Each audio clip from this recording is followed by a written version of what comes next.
Hello everybody. So in today's video I'm here with my sister Priscilla. Hey guys.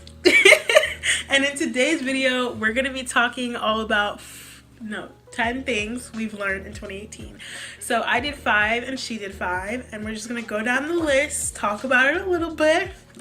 And yes. So my 5 things that I've learned. Number 1 is to focus on yourself. We live in a generation, not a generation, but right now we live in a society where you can see what someone's doing 24/7. You want to know what your friends are doing? Go on Snapchat. You want to know what your other friends are doing? Go on Instagram, Twitter, Facebook, whatever. And there's even more social media apps that are coming out every few months. So a lot of that is a distraction. And if you know me, you know that I take breaks off social media. I take breaks where I just delete my Instagram app or whatever, and I just completely just kind of fall off, because I feel like we get very consumed by what's going on around us that we lose sight of to focus on ourselves. And this summer I actually was off Instagram for like 2.5 months, and it was very it was very helpful for me, because I was doing an internship for school and I really needed to focus. And I realized that if I was just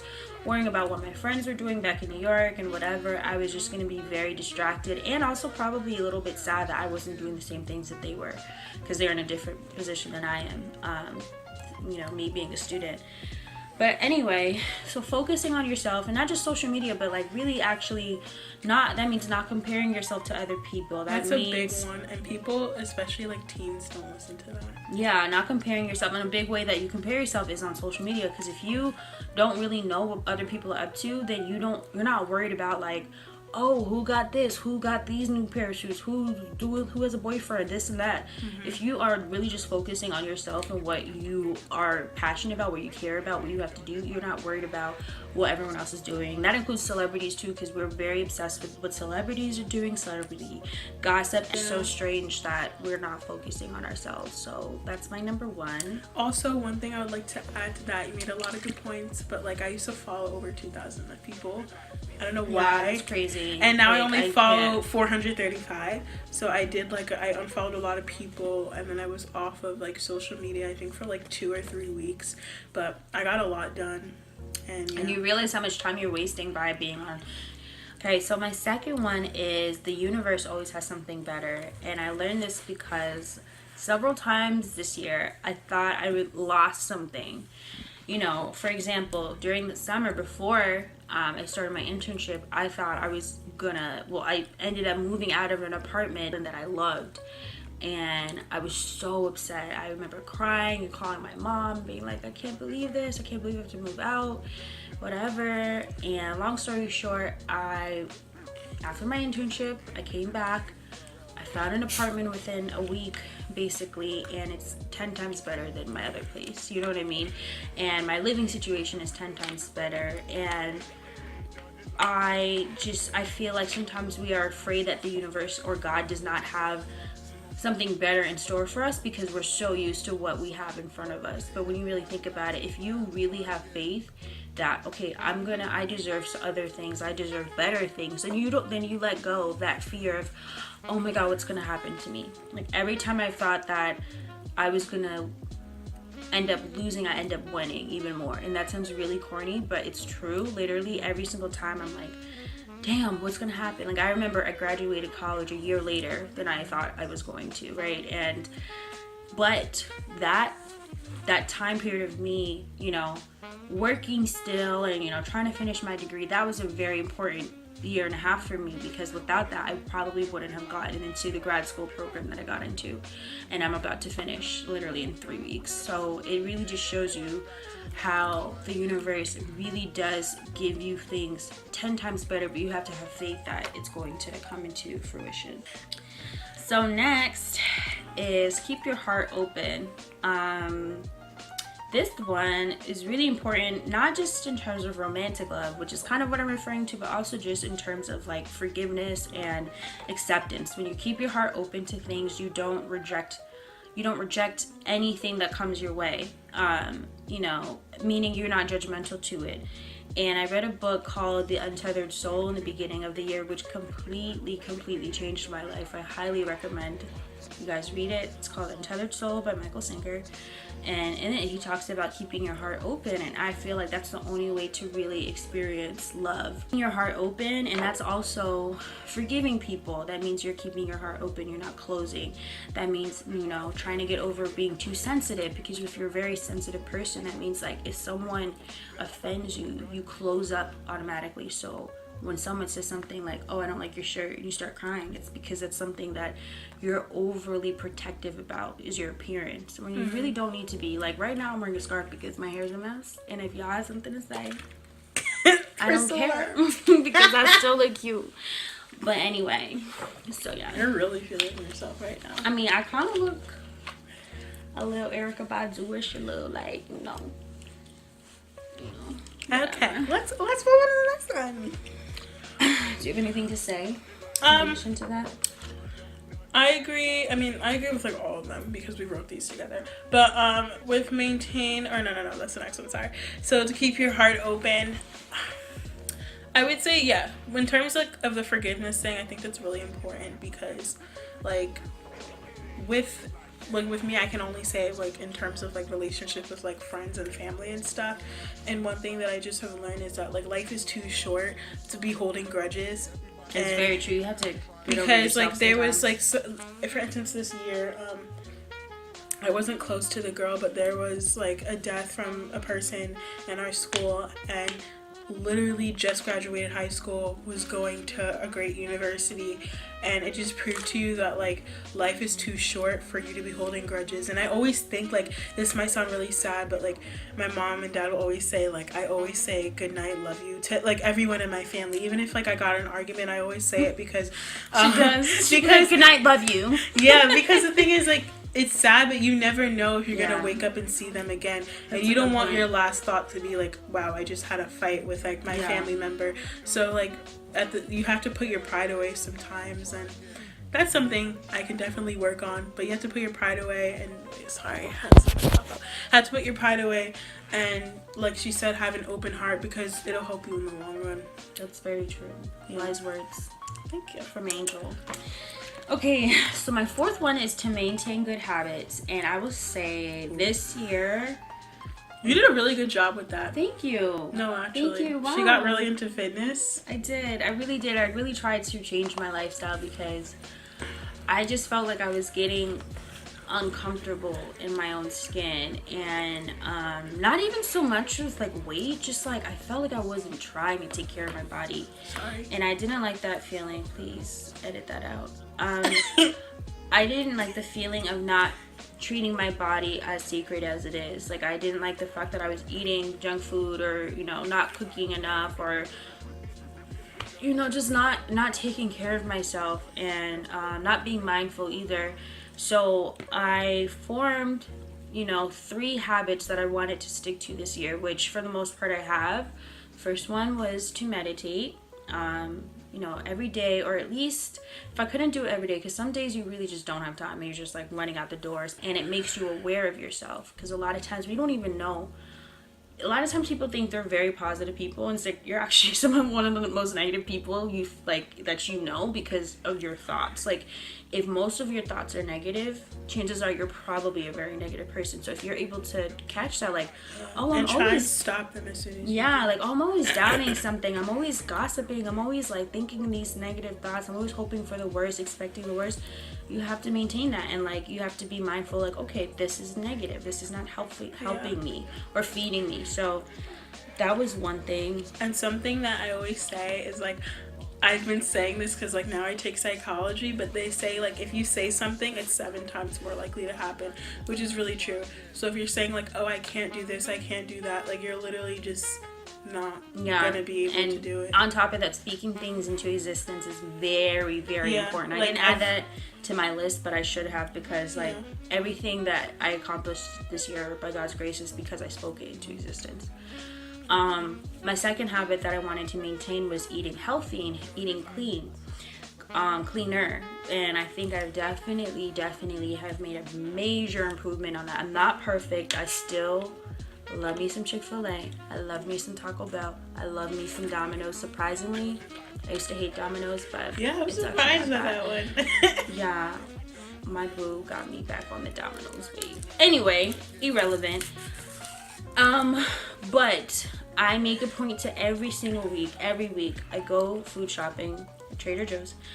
I try to make a plant-based diet, even if I have to add some protein such as chicken or seafood. That's really the only like meat I eat now. I don't eat beef or pork anymore, because I want to cut down meat. Like eventually, like I want to be vegetarian, so I'm slowly transitioning. And during the summer I was vegetarian for 2 months, and it was great. Like I felt a lot better, my digestion was better, I had more energy, so I know that it has a positive effect on my body. It's not just because I want to be a vegetarian. You have to see if being a vegetarian actually makes you feel worse, then don't be a vegetarian.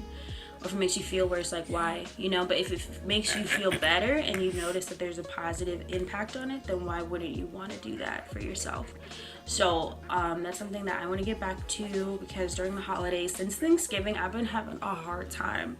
It's been really especially hard. after Christmas though, because we did a theme for each day. So like she wasn't here on the Christmas Eve, and we did a Southern brunch theme, and then today we did a Chinese and Japanese theme. And I mean, but I mean, it's a holiday, so like you have to give yourself for that. a break. Like that whole month has been really hard, because like honestly, I've had 3 holiday parties at work for the past like 2 weeks. Like it's a lot.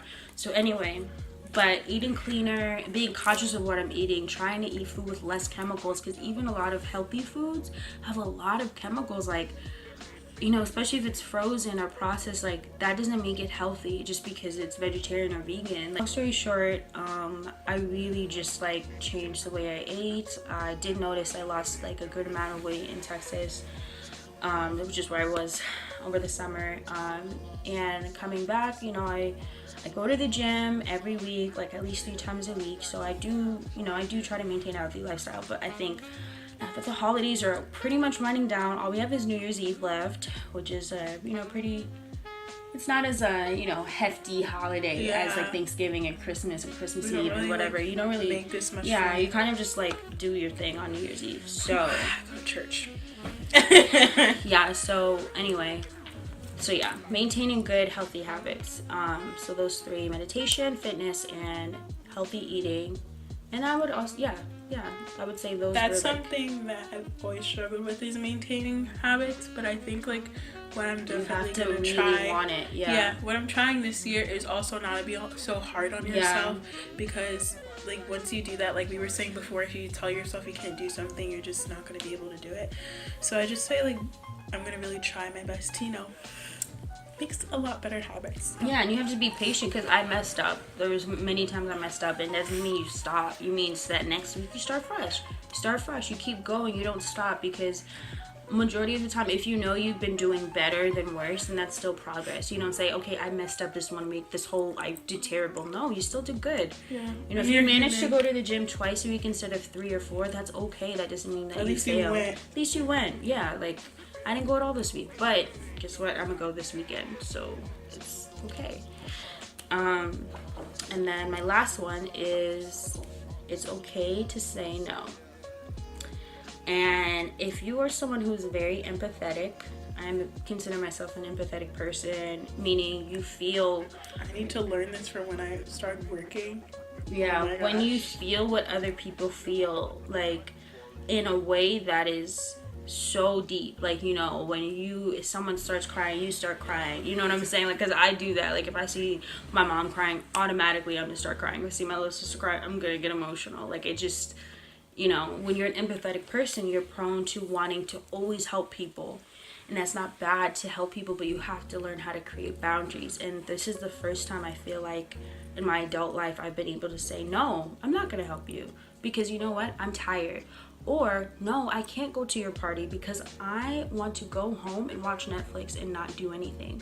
Like, that's okay. And if you have friends that are very demanding, or you have a very big group of friends, you have to learn how to, prioritize, okay, like, I'm not going to spend my whole entire weekend going to Susie's birthday party bash. That is like 3 events in one: a brunch, a cruise ship, a dinner. You don't have to go to all of them. You don't even have to go to all of them if you want. Like, you could really just be like, girl, I'm gonna take you out to dinner next week on me, just me and you. And I've learned how to do that. I've learned how to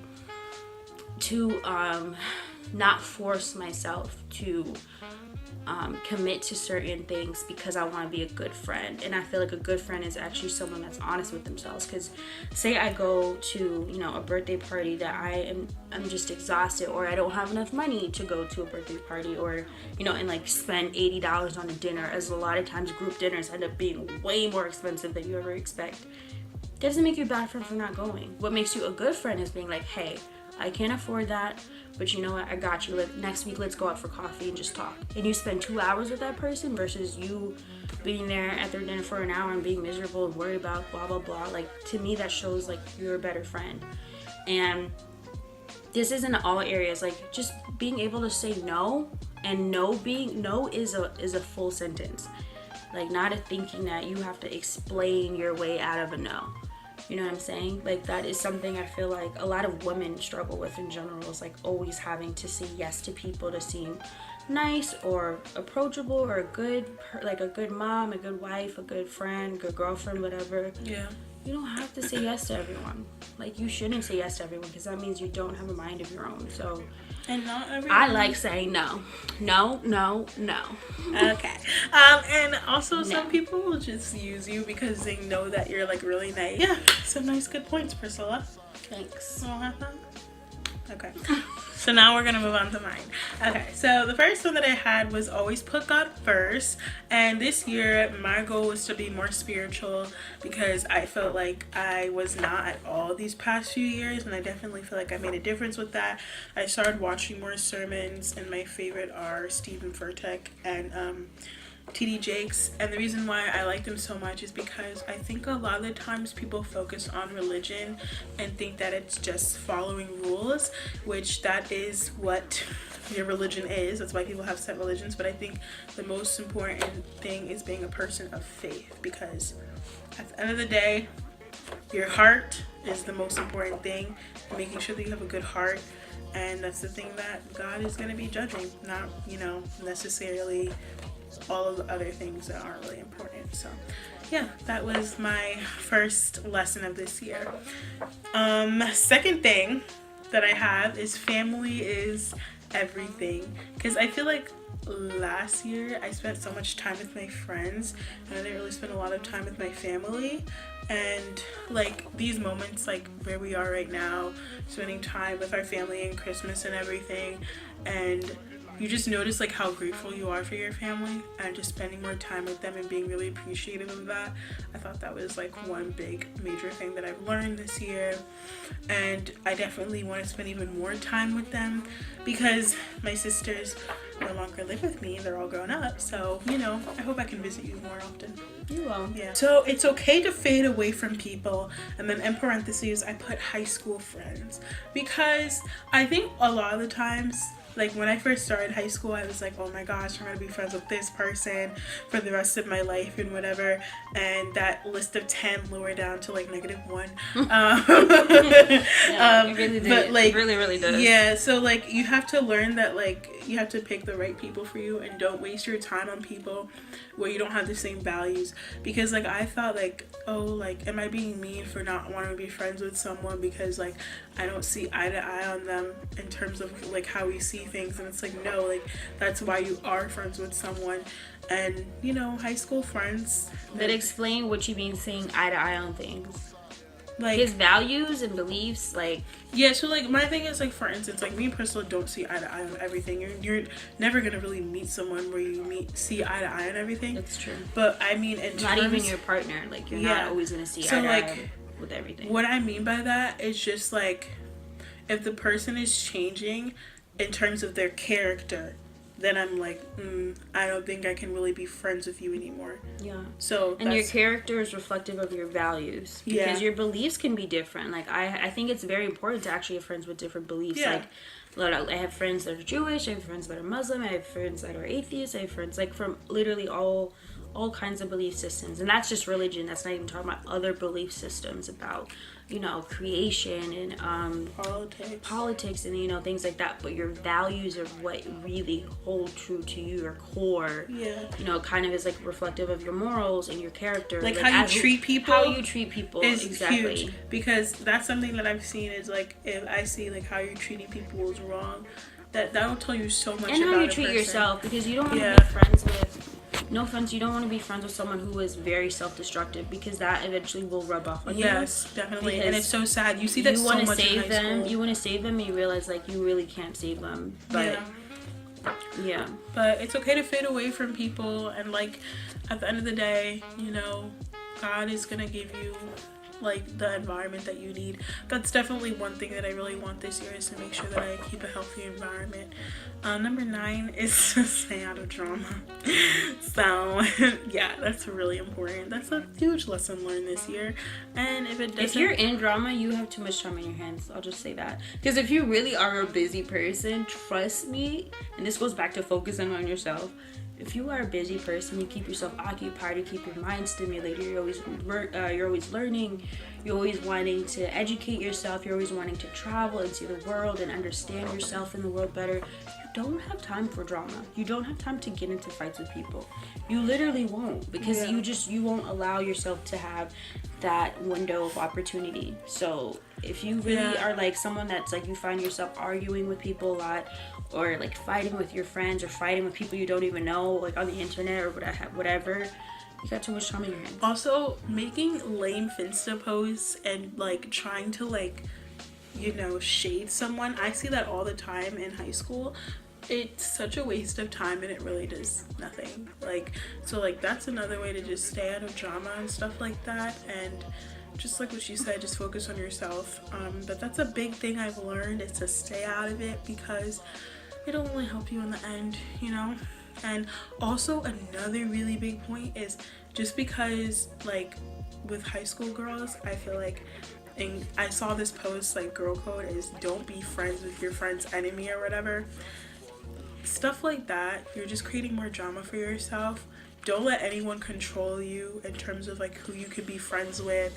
And people who do that are very immature. If you have someone you're not friends with, and you tell your other friend, yo, don't talk to her, I don't talk to her. There's a difference between being cool with someone and then like, you know, really being friends with it. If you are friends, say for example, say you're in a relationship, right? Your partner cheats on you. Your friend becomes friends with your partner that cheated on you. I think that's a little bit shady, because it's like, you know that person hurt me, and you're going to befriend them and become like, form a very close bond with them. You know what I mean? Like, that to me is a little bit shady. That does make me question your loyalty. But if it's not something that's that deep, or if it's something like y'all got into a petty fight and those people were friends even before you guys became friends, then it's really, you can't control their friendship. Like, you can't be like, stop talking to her. It's like, girl, I knew her 5 years before I knew you. So yeah, just like keep in mind, like, you have a freedom to be friends with whoever you want, but also realize that some of your selections of friends might affect your other friendships. Yeah, and like also be friends with like the nice people. Like, I feel like a lot of the times people are so cliquey. I mean, me and her, we're 10 years apart, so like I'm in high school, she's almost done with grad school, so like it's a huge difference. But in high school, people are so cliquey, and I notice like people always want to, you know, be in the popular crowd and everything. And first off, high school lasts 4 years. Popularity means absolutely nothing, literally, because after high school, the people that were so focused on popularity, let me just say, it's sad. Let me just say, I kid you not, I haven't, you know, done actual research on this, but everyone in my high school I graduated high school in 2011, right? Everybody that I went to high school with that was popular, I'm talking people that were like, no shade, but people that were like, you know, on the cheerleading team, people like like prom king, prom queen, like people that you always saw that were always at parties and whatever. a lot of those people are not doing very well in their adult life. And I'm not trying to shade them. I'm just saying, literally stay low key. Focus, find what you love and focus on that. And you don't try and fit in. Yeah, because that's a big thing that I see with them is they try and fit in. They try to fit in. With me, like peer I pressure. know that I don't like partying and I don't like doing that stuff, so I just don't do it.